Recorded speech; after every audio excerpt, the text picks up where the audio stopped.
நிறைய கோயில்களுக்கு பயணம் பண்ணியிருக்கேன். அந்த கோயில்களுடைய பதிவெல்லாம் அப்பப்போ நேரம் கிடைக்கும்போது ஆன்மீக அலை சேனலில் கொடுக்கணும்னு நினைக்கிறேன். முதல் பதிவு இந்தூர் ராணி அகல்யாபாய் ஹோல்கர் இவங்களை பற்றி சொல்லி தொடங்கலாம் அப்படின்னு நினைக்கிறேன். இந்த பதிவுக்கு டெம்பிள் வைப்ஸ் அப்படின்னு சொல்லி பேர் வைக்கிறேன். டெம்பிள் வைப்ஸோட முதல் பதிவு இந்தூர் ராணி அகல்யாபாய் ஹோல்கர்.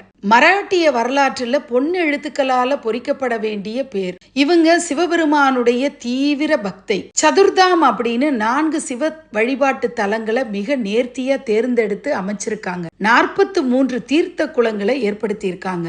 துவாதச லிங்க கஷேத்திரங்கள் அப்படின்னு 97 வகைப்பட்ட ஆலயங்களை கட்டின பெருமை இவங்களை சாரும். அது மட்டும் இல்லாம இந்த ஆலயங்களை பராமரிக்கிறதுக்காகவும் அன்றாட வழிபாடுகள் நடைபெறுவதற்காகவும் பல லட்சம் ரூபாயை வாரி வழங்கி இருக்காங்க ராணி அகல்யாபாய். தீவிர சிவபக்தியான இவங்க அன்றாடம் பிரம்ம முகூர்த்த நேரமான அதிகாலை 4 மணிக்கு நர்மதை நதியிலிருந்து மண் எடுத்துட்டு வந்து 1 கோடி லிங்கத்தை பிடிச்சு அந்தணர்களை வச்சு ருத்ர ஜபம் ஜபித்து வழிபாடுகள் செஞ்சு பகல் நேர உச்சி வேளையில் நர்மதை நதியில் கரைச்சிருவாங்க. இந்த புனித கைங்கரியம் இவங்களுடைய சான்றாக எப்பவுமே நடந்துட்டுருக்கு. கோடி லிங்கார்க்கணம் அப்படின்னு இதற்கு பேர்.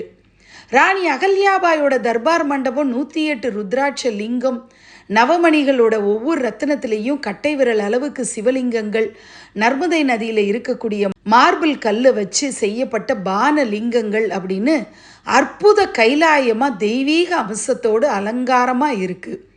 ராமேஸ்வரம் ராமநாத சுவாமிக்கும் காசி விஸ்வநாதருக்கும் அன்றாடம் காசி தீர்த்தமும் கோடி தீர்த்தமும் அபிஷேகங்களுக்கு கொண்டு சேர்ப்பிக்க வழிவகுத்த மாபெரும் புண்ணியவதி இவங்க.